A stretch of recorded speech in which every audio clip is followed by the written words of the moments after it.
امرالله صالح بیا ټکسیانې ولې جریمه کوي؟ له ټکسیانو به څومره جریمه اخلي؟ او پر کابل پوهنتون باندې د برید په اړه امرالله صالح څه ویلي دي؟ سلامونه لیدونکو، دا کولی شئ په دې ویډیو کې وګورئ. د ولسمشر غني لومړي مرستیال امرالله صالح ویلي چې تر دې وروسته به هغه موټر چلونکي د کابل ټرافیکو لخوا جریمه شي چې د موټر په مخکینی سیټ کې 2 سپرلی کېنوي.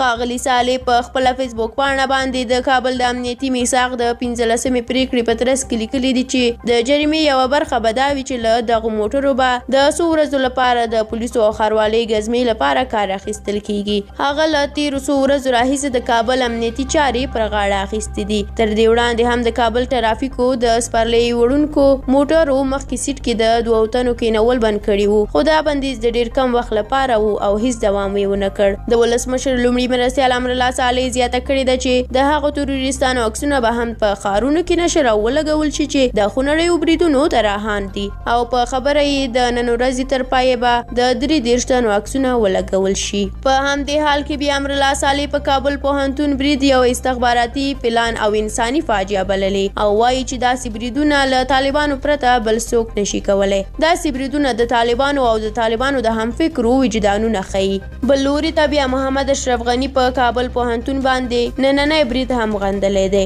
او زیاته کړې ده چې ترهګرو په هلمند ولایت کې سخته ماته ولیده. اوس یې پر علمي اکاډمیک ځایونو باندې بریدونو ته لاس واچوو او خپله موخه یې وګرځوله. دا په داسې حال کې ده چې نن سهار شاوخوا 10 بجې په کابل پوهنتون کې یوې چاودنې وروسته برید پیل شو چې ډېری محصلین یې ژغورل شوي دي او ډېری محصلین یې شهیدان او ټپیان شوي هم دي. خلک حکومت او ولسمشر ملامتوي چې یوازې پر غندلو څه نه کېږي.